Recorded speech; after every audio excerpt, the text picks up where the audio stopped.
The Justinian Plague, how climate shifts and trade networks sparked history's first pandemic. Imagine entire skies shrouded in dust, turning day into eerie twilight for months on end. An unsettling sight in the year 536 that ancient people saw as a dreadful sign. Soon after this bizarre atmospheric event, a deadly disease erupted in Egypt, quickly sweeping through the Mediterranean basin and unleashing devastation on an enormous scale. This outbreak, later named the Justinian Plague, stands as one of the earliest and most catastrophic pandemics in recorded history. In recent years, scientific advances have enabled researchers to extract and identify the DNA of the plague-causing bacteria from the remains of victims scattered across Central and Western Europe. Still, a major mystery remains. Exactly where did this epidemic first emerge, and how did it travel its deadly route from Egypt to Europe, Western Asia, and North Africa? Peeling back the layers, tracing the Justinian Plague's origins, a collaborative international team of scholars from the United States, Europe, and China has recently taken a fresh, comprehensive look at this ancient pandemic. Led by historian Johannes Preiser-Kappeler from the Institute for Medieval Research at the Austrian Academy of Sciences, OEAW, the team not only reassessed all surviving historical accounts stretching from the Mediterranean all the way to East Asia, but also combined these insights with cutting-edge genetic analysis of ancient pathogens and detailed climate data. Their groundbreaking findings, published in the journal Nature Human Ecology as part of a special collection dedicated to this topic, shed new light on the environmental and human factors that set the stage for the pandemic. Unraveling the climate puzzle, the late antique Little Ice Age, Johannes Preiser-Kappeler explains. We now know that a massive volcanic eruption in 536, followed by another in 540, along with decreased solar activity, kicked off a period of significant climate cooling and instability known as the Late Antique Little Ice Age. This sudden chill didn't just change the weather, it altered ecosystems in ways that helped diseases jump from animals to humans more easily. How climate and global trade created a perfect storm for disease spread.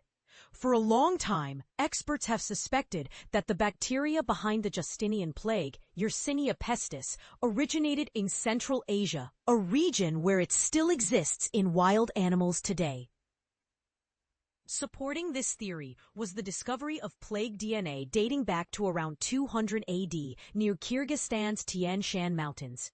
But intriguing new genetic evidence reveals this ancient strain was actually quite different from the one that caused the 6th century pandemic. Here are two main theories that make sense when viewed through the lens of historical trade and ecology. Either the plague strains spread from Central Asia to India through established trade routes shortly before the outbreak in Egypt in 541, then traveled by ship along the Nile. Or, alternatively, the bacteria arrived in East Africa centuries earlier, evolving into lethal forms that later sparked the pandemic. Our research shows that both pathways are possible, says Preiser-Kappeler, given the complex historical and ecological context of the time. Taking a global lens, the role of East Asia and China. What's truly fascinating is that for the first time, Chinese historical records were analyzed in detail for this study. Ancient Chinese texts describe illnesses during the 5th and 6th centuries that match plague symptoms, such as painful swellings, known as buboes, referred to as evil kernels under the skin. However, these East Asian sources don't describe widespread pandemics like the one in the Mediterranean. This may suggest that the strains present in East Asia spread less easily between people.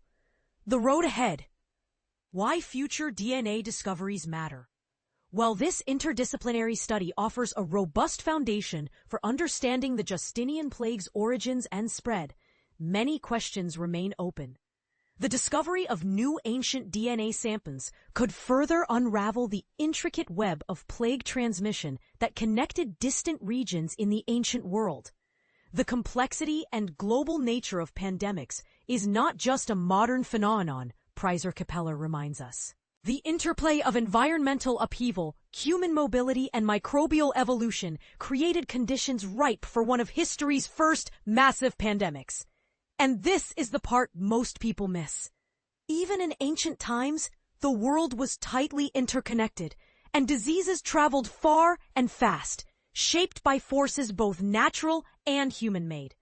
Is it fair to say that understanding these old pandemics might teach us vital lessons about handling today's global health challenges? Or are ancient and modern pandemics just fundamentally different beasts? Share your thoughts. Do you see surprising parallels or major differences? Let's discuss.